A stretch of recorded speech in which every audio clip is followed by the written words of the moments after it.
अंग्रेजों ने 9 महीने में कानून वापस ले लिए थे। आप कम से कम आज़ादी की इतनी तो इज्जत रख लो कि 20 दिन के बाद अब इन कानूनों को वापस ले लो। तो अध्यक्ष महोदय, मैं इसका समर्थन करता हूं और ये 3 कानून हैं, ये तीनों कानूनों को मैं सदन के सामने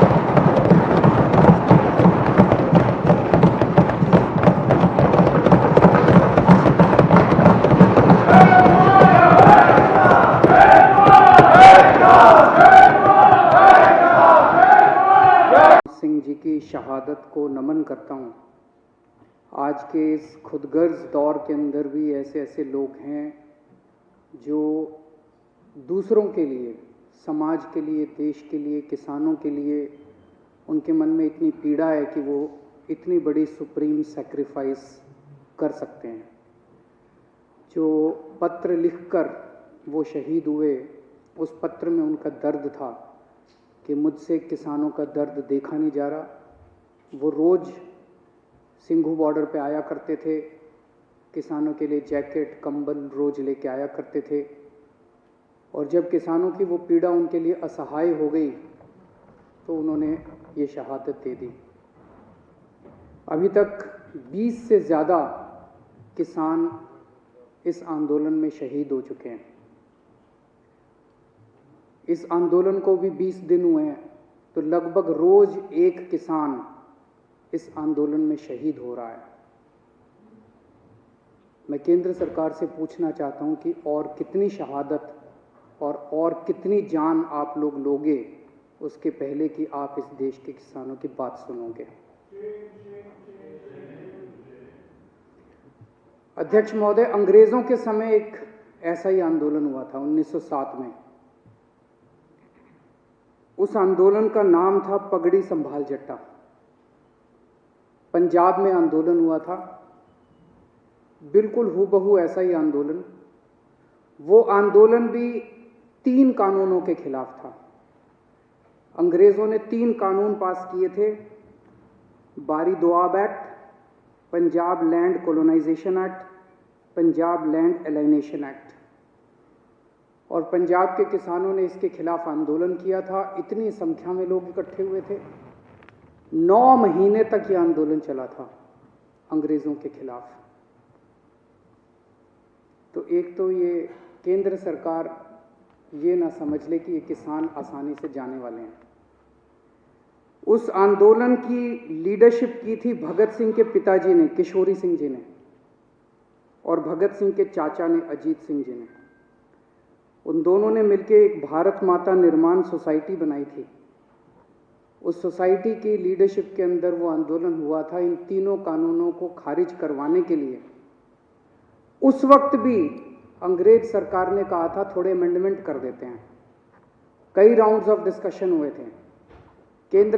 अंग्रेज सरकार ने कहा कि इसमें थोड़े बदलाव कर देते हैं, लेकिन किसान डटे हुए थे कि हमें तीनों कानून वापस करवाने हैं, और अंत में अंग्रेजों ने तीनों कानून वापस लिए थे। मैं सोच रहा था कि भगत सिंह ने क्या इसी बात के लिए कुर्बानी दी थी कि जब देश आज़ाद होगा तो अपनी सरकारों के खिलाफ भी इसी किस्म से आंदोलन करने पड़ेंगे। आज़ाद भारत के अंदर भी इतने लोगों को अपनी जान कुर्बान करनी पड़ेगी। आज कितने किसान हमारे सिंघू बॉर्डर के ऊपर सुप्रीम सैक्रिफाइस दे रहे हैं। एक एक किसान भगत सिंह बन के वहां पे बैठा हुआ है। केंद्र सरकार कह रही है कि किसानों को कानूनों का फायदा समझ नहीं आता। तो केंद्र सरकार ने अपने सारे बड़े दिग्गज नेता, जितने बड़े बड़े इनके नेता हैं, उनको उतारा है कि समझाओ, और वो समझा रहे हैं। आज योगी आदित्यनाथ जी, जो भारतीय जनता पार्टी के बहुत बड़े नेता हैं, उत्तर प्रदेश के मुख्यमंत्री हैं, वो टीवी में आ रहा था, शायद बरेली में 20,000 किसानों की रैली उन्होंने की। उनको कहा गया भाई इन तीनों बिलों के फायदे समझाओ, तो फायदे समझाने लगे वो। मैं सुन रहा था उनका भाषण। तुम्हारी जमीन नहीं जाएगी, ये फायदा है क्या? वो तो थी अभी तक। अब जाएगी नहीं मतलब ये क्या फायदा है? तुम्हारी मंडी बंद नहीं होगी, ये फायदा है क्या? तुम्हारी मंडी बंद नहीं होगी, तुम्हारी जमीन नहीं जाएगी, तुम्हारा ये, अरे भैया ये तो था ही हमारे पास, फायदा क्या है? तो इनसे किसी से पूछ लो, ये भी इतने सारे बैठे हैं, किसी से पूछ लो, किसी भाजपा वाले से कि फायदा क्या है? वो बता रहे हैं कि आ रहा हूं मैं उस पर, फायदा और नुकसान दोनों, नफा नुकसान बताऊंगा, चिंता ना करो। तो इनसे किसी से पूछो भाजपा वाले से फायदा क्या है, तो सारे जनों को एक लाइन रटा रखी है, किसान अब अपनी फसल पूरे देश में कहीं भी बेच सकता है। यही कहते हैं ना ये।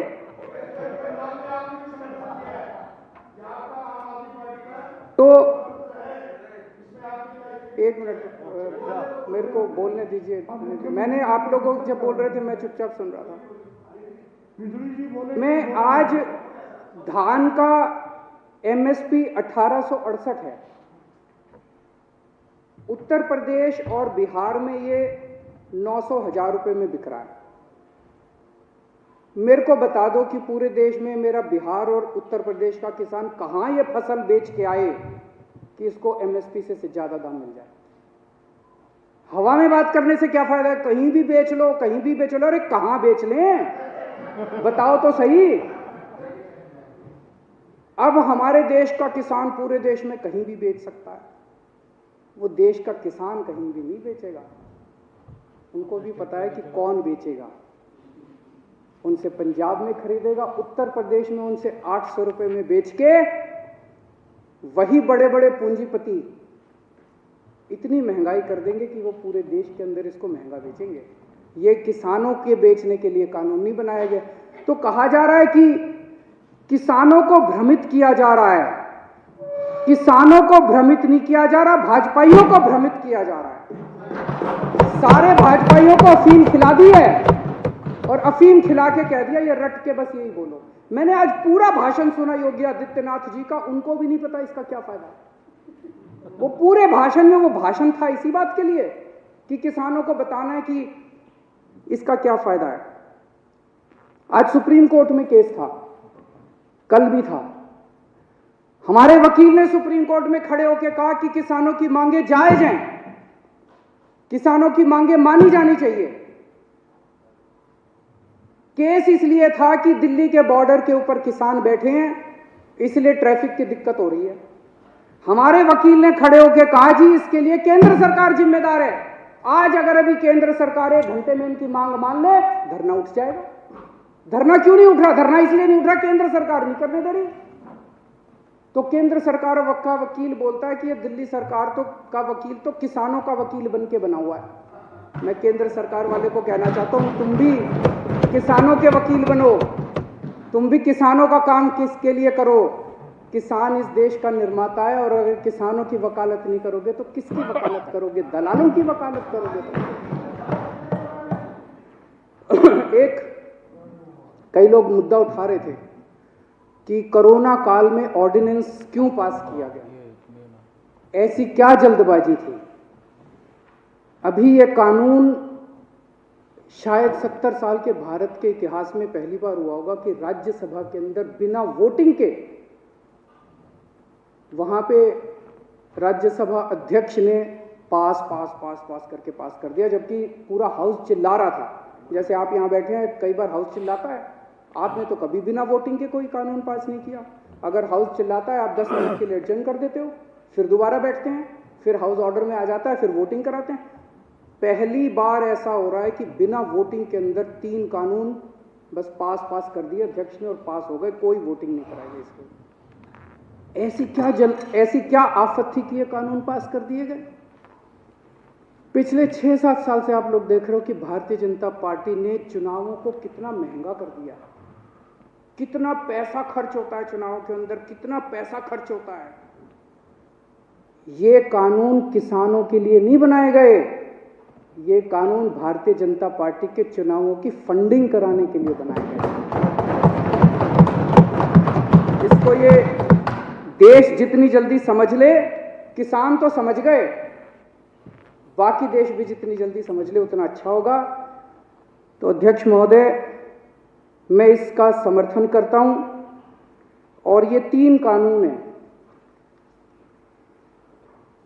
ये तीनों कानूनों को मैं सदन के सामने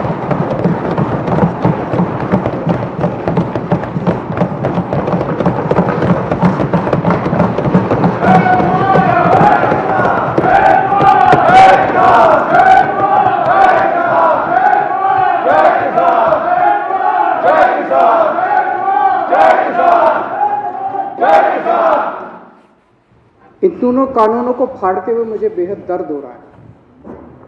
मेरा बिल्कुल मकसद नहीं था इसे फाड़ने का, लेकिन आज जब मेरे देश का किसान सड़कों के ऊपर 2 डिग्री टेम्परेचर के अंदर सड़कों पे सो रहा है और वो तकलीफ में है, तो मैं अपने देश के किसान और अपने देश के जवान के साथ गद्दारी नहीं कर सकता। मैं भी पहले इस देश का नागरिक हूँ, मुख्यमंत्री बाद में हूँ। तो आज इन तीनों कानूनों को ये विधानसभा खारिज करती है और केंद्र सरकार से अपील करती है कि किसानों की बात मानते हुए अंग्रेजों से बदतर मत बनो। अंग्रेजों ने 9 महीने में कानून वापस ले लिए थे, आप कम से कम आज़ादी की इतनी तो इज्जत रख लो कि 20 दिन के बाद अब इन कानूनों को वापस ले लो।